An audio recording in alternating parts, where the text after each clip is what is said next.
Imagine your neighbor tells you that he believes that he has a diamond buried in his backyard that's the size of a refrigerator, right? This is the biggest diamond anyone's ever heard of.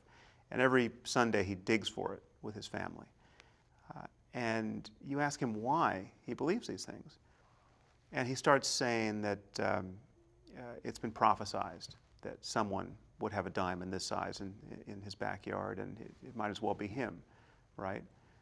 Or he draws a tremendous amount of meaning from this. I mean, don't you understand how offensive your doubts and criticism are in the face of how meaningful this experience is for him and his family every Sunday to dig? I mean, they spend long hours digging in the hot sun for this diamond, and shed tears of solidarity over the project. They've been doing this for years. Don't you understand the sunk costs they have there and how offensive it is for you to doubt the wisdom of this behavior? Or what if he said to you, I wouldn't want to live in a universe where there wasn't a diamond in my backyard that's the size of a refrigerator? I mean, these would be the statements of a madman, right? This is a person whose mind you can't trust really on any topic at this point. And yet this is precisely what religious people say, even moderate religious people, even liberals, even people who criticize fundamentalism as something that's dangerous and divisive and retrograde. This is the sort of thing you hear from religious people rather reliably, and yet it's obviously dysfunctional. It's obviously not the way you would think and talk and reason if you wanted your beliefs about the world to reliably map onto the world. Many people wonder why there's anything wrong with believing consoling fictions or just ceasing to care whether your beliefs map onto reality at all, right? So that there is nothing wrong with believing whatever you want to believe, and all we should be concerned about is human behavior, the kinds of things people do in the world, the kinds of laws they want to push through. The problem, however, is that belief is almost never merely private.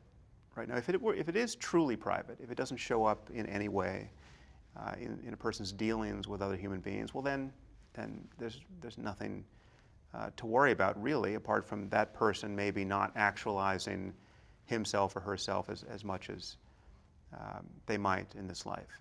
So that whatever price is to be paid for an erroneous belief by that person, if it's truly private, is paid just by the person himself. But far more often, beliefs become engines of behavior and engines of emotion, and they are the basis for a person's reaction to events in the world. The moment you map some extreme religious commitments onto public behavior, it becomes clear how dysfunctional all this is. I mean, just imagine an airline pilot who really believed in the efficacy of prayer, right? Not just, sort of believed it, just as a consoling proposition sometimes, but really thought that, it's possible to fly a plane he knows to be damaged purely on the power of prayer because, God wouldn't want to strike down a believer like him, right? So a person who's willing to take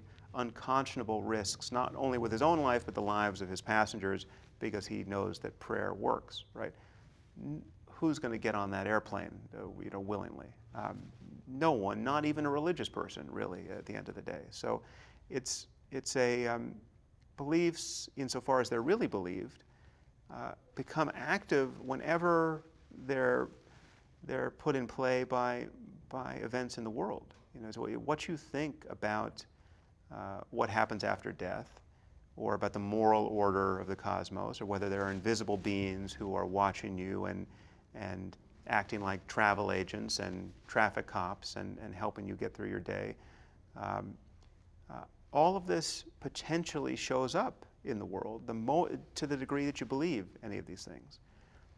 Now, of course, it's true that people pay lip service to certain beliefs that they don't hold to the degree that they claim, right? There's a distance between what people say they believe and what they really, really believe.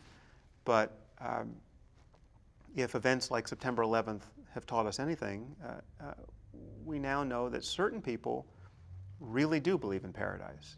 And they really do believe in martyrdom as a means of getting there. And this isn't or shouldn't be open for debate anymore.